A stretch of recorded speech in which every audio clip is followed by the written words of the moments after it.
My brother-in-law who married my sister told my wife that he was in love with her.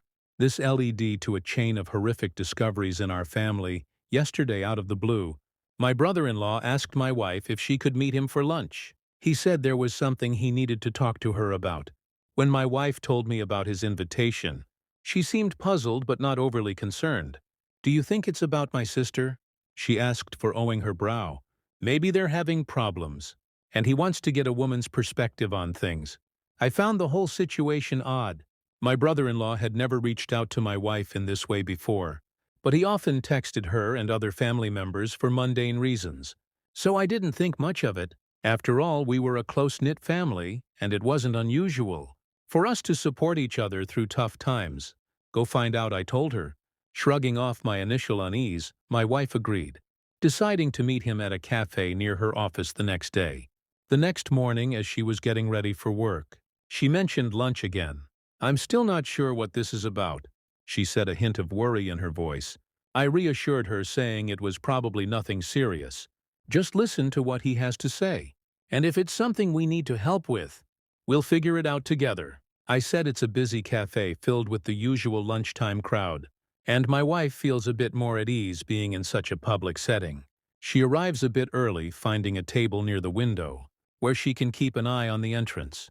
He arrives a few minutes later, looking more nervous than she's ever seen him. They exchange the usual pleasantries, talking about work and the kids for a few minutes. But then as soon as their food arrives, he takes a deep breath and dives into what he really came to say. He starts by complimenting her, telling her how beautiful she looks. At first she thinks he's just being polite, but then he keeps going. He tells her how she's always been the light in his life, how she makes him feel things he's never felt before. "It was love at first sight," he says, his voice trembling slightly. "I've loved you since the moment I first laid eyes on you. If you were mine, I would treat you like the queen you are. I'd give you everything you deserve." My wife is stunned. She stares at him, unable to believe what she's hearing. This man, my brother-in-law, married to my sister and father of their 2 kids, is pouring his heart out to her.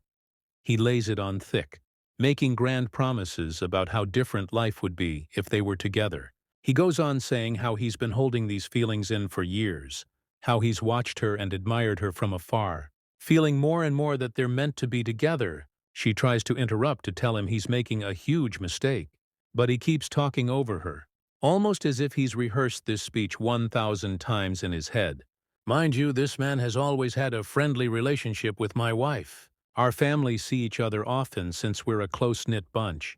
He's always been the fun uncle to our kids. The guy who's there at every family barbecue.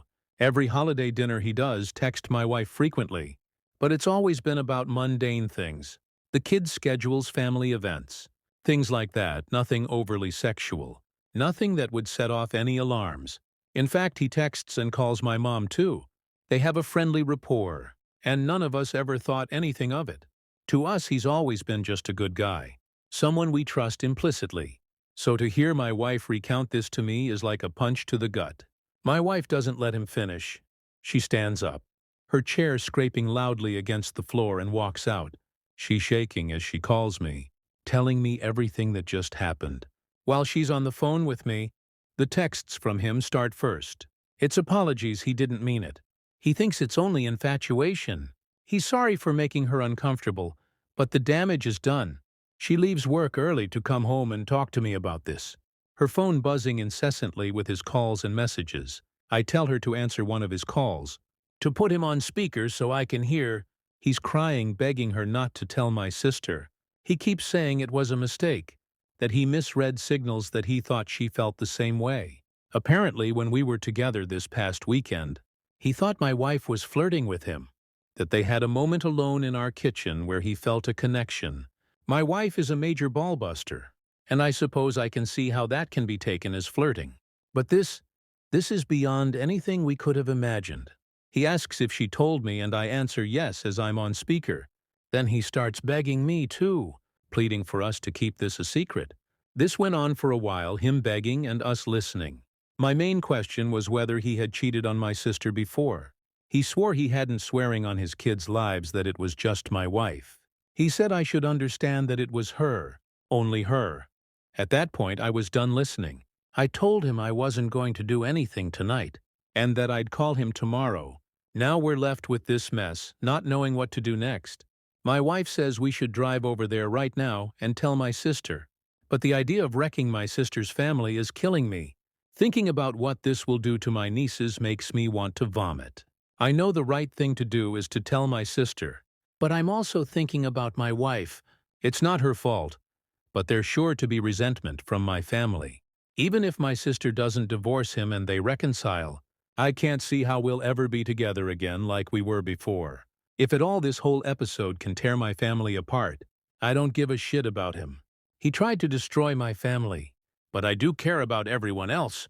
Update: so everyone that told me last night that I couldn't wait to tell my sister was right. A little after 12, I got a call from my sister. She sounded upset and said she had to tell me something. My heart sank as she explained that her husband, my brother-in-law, had come to her in tears, claiming my wife had tried to begin an affair with him. He spun a tale where my wife was the instigator, trying to shift the blame entirely onto her. I could hardly believe what I was hearing.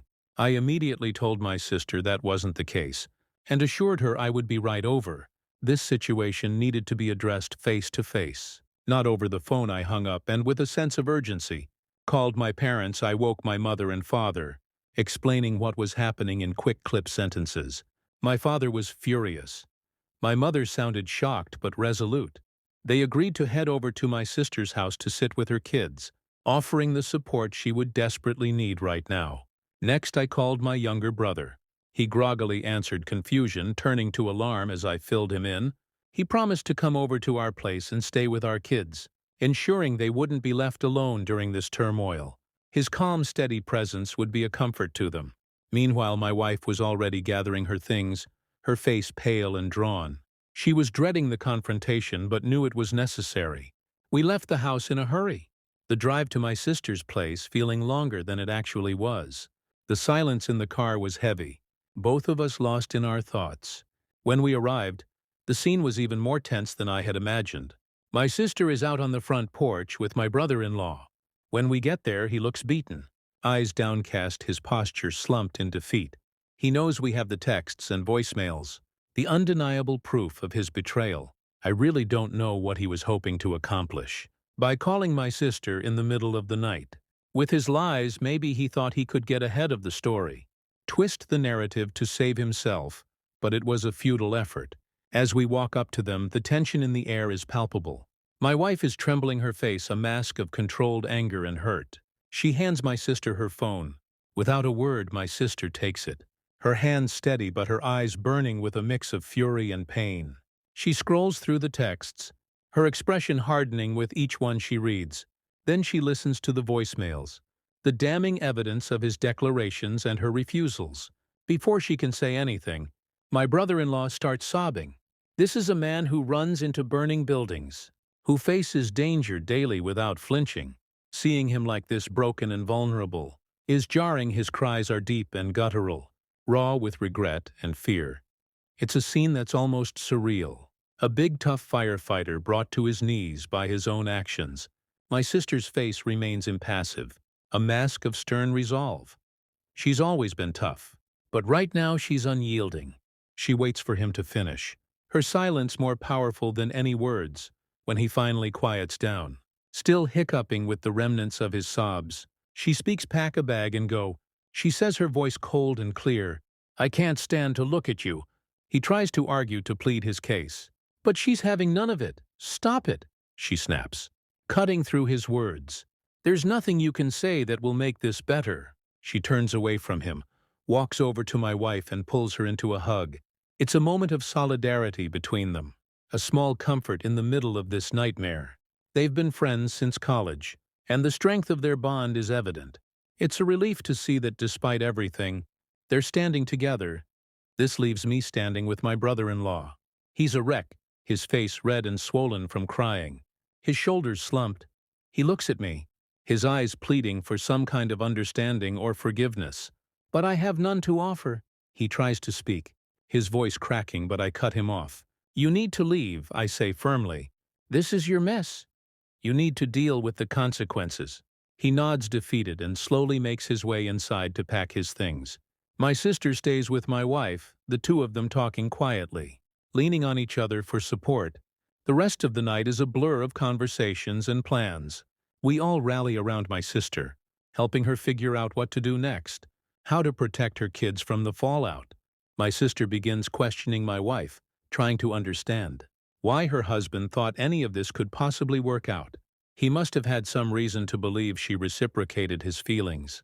My sister insists that there hadn't been any issues in their marriage. Everything had been normal. My wife is crying at this point, tears streaming down her face as she tries to make sense of the situation. "There's nothing you haven't seen," she says, her voice shaking. She hands my sister her phone again, and together they painstakingly go through every text message sent over the past 2 years. They read each one carefully, looking for any hint of inappropriate behavior. But there's nothing there. My wife was just being herself. She has a playful personality, always joking around and teasing. It's part of what makes her so lovable and approachable. My brother-in-law has a similar sense of humor, and they've always teased each other in a light-hearted, harmless way. She does the same with my mom and my younger brother. It's just how she interacts with people. The only incident my wife can think of that might have been misconstrued happened this past weekend. She recounts it, trying to pinpoint where things went wrong. They were all together at our place, and she and my brother-in-law both reached for the fridge. At the same time, they playfully jostled for who would get there first. Laughing as they did so, he let her win. But then he reached around her waist to grab a beer. Moving his hand slowly, she admits that in that moment, the way he did it felt a little inappropriate. It was a fleeting feeling and she brushed it off, not wanting to make a big deal out of it. She wonders now if her silence gave him some misguided hope. My sister listens, her expression softening. She doesn't blame my wife for any of this. She knows her well enough to understand that her playful nature isn't an invitation for anything more. "It's not your fault," she reassures her. And my wife nods, though the guilt still lingers. As they finish reading through the messages, it's clear there was never any mutual attraction. No hidden signals or secret flirtations. My wife was just being herself. And my brother-in-law took that and twisted it into something it wasn't. The realization that this misunderstanding has caused so much pain is almost too much to bear. But at least for now, my sister's belief in my wife remains intact. So then my sister starts going through his MacBook to see what else she doesn't know about. She's angry and frantic at this point, her hands shaking as she types.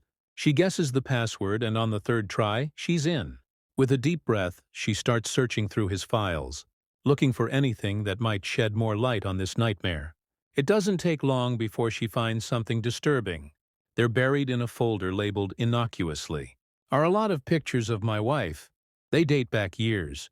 And what's more unsettling is that they're always isolated shots, just her never in group settings or candid family moments. My sister clicks through them, her anger turning into a cold, creeping horror. One set of photos stands out.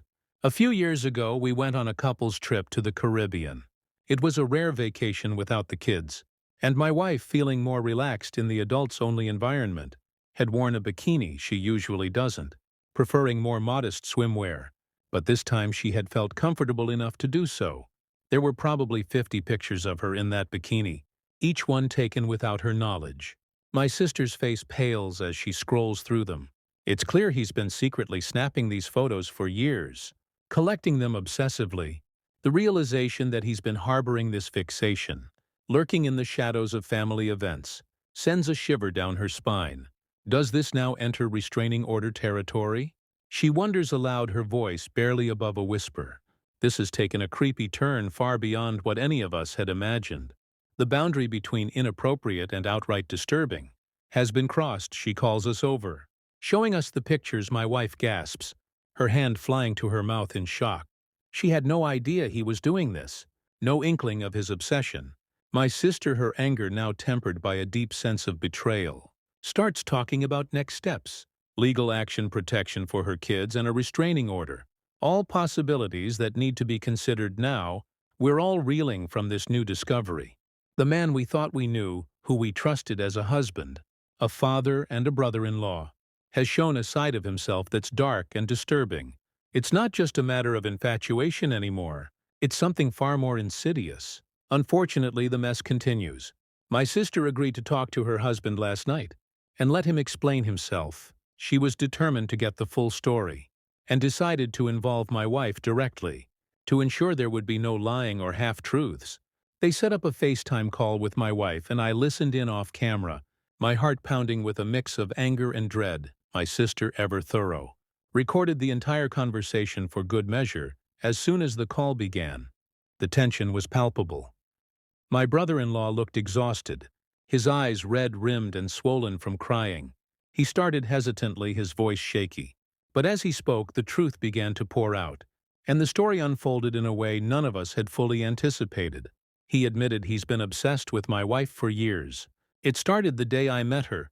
He confessed, his voice barely above a whisper.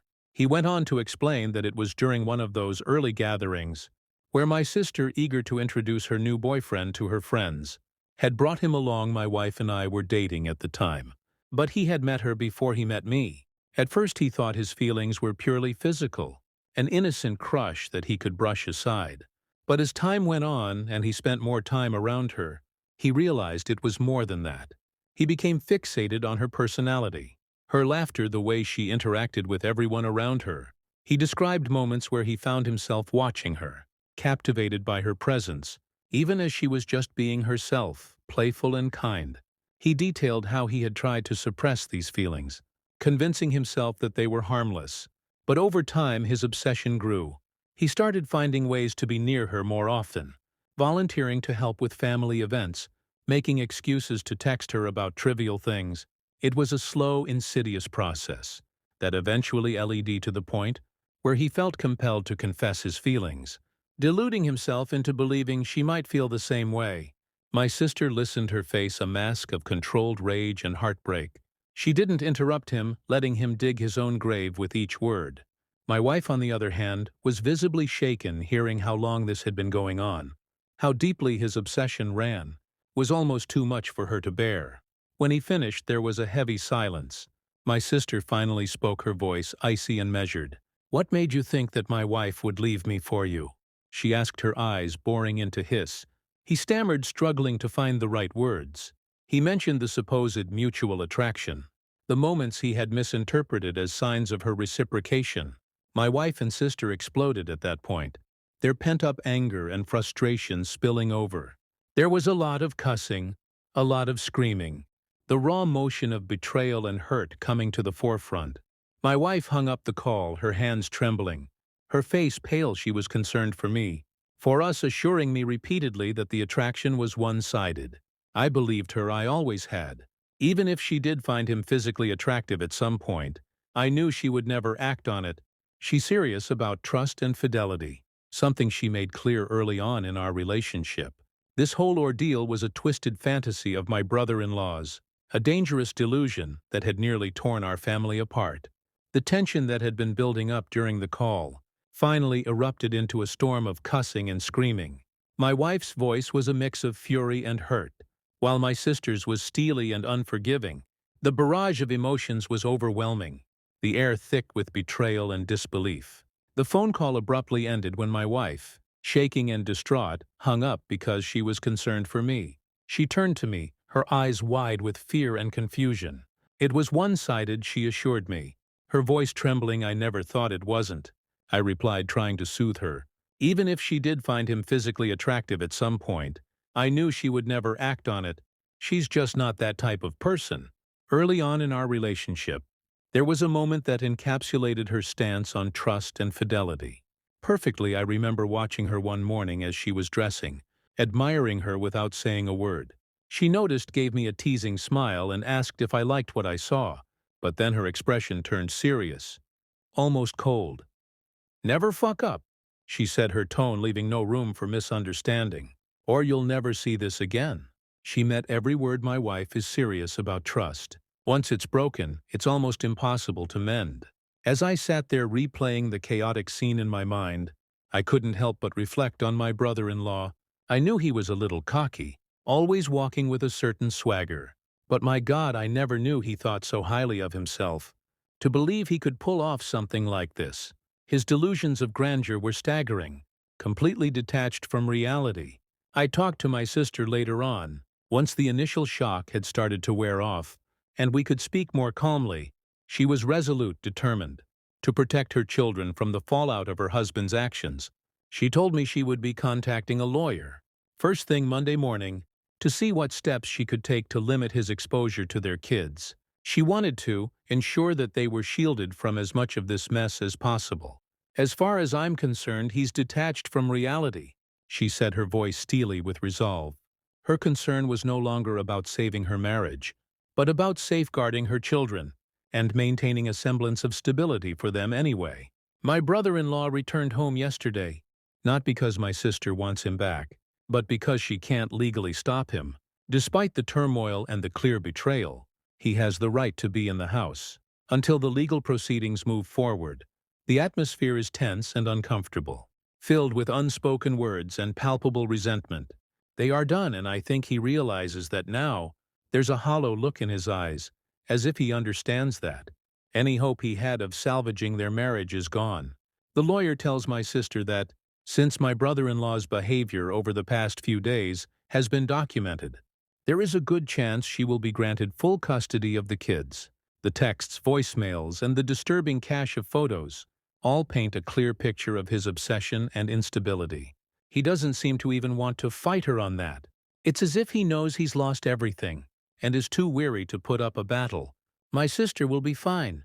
She's stronger than she looks, and any love she had for him is gone. She moves through the house with a determined air, her focus now entirely on her children and their future. She doesn't seem to be broken up about it. Rather, she looks like someone who's finally seen the truth and is ready to move forward. The kids don't know what happened yet. They sense something is wrong. Kids always do, but they don't know the details. My brother-in-law was never around much anyway. When the kids were home, he often slept at the fire station, pulling double shifts in overtime. His absence was a constant in their lives, a silent but ever-present gap that they had grown used to. But it is certain to be hard on them. Once they know what's going to happen, the stability of their home, the presence of both parents, even if it was fractured, will change. My sister is prepared for this. She's already spoken to a child psychologist to help them navigate the inevitable questions and emotions that will arise. She's ready to be both mother and father, to provide them with the love and support they'll need. As for my brother-in-law, he stays in the guest room, a silent figure in a house that no longer feels like his home. He seems resigned to his fate, going through the motions, but devoid of any real fight.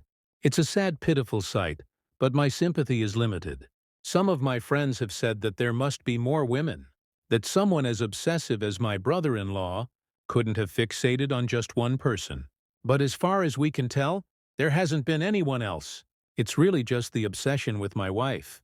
His fixation on her has been singular and intense, leaving no room for anyone else. After everything came to light, my wife blocked his phone number, trying to create some distance and protect herself from his unwanted advances.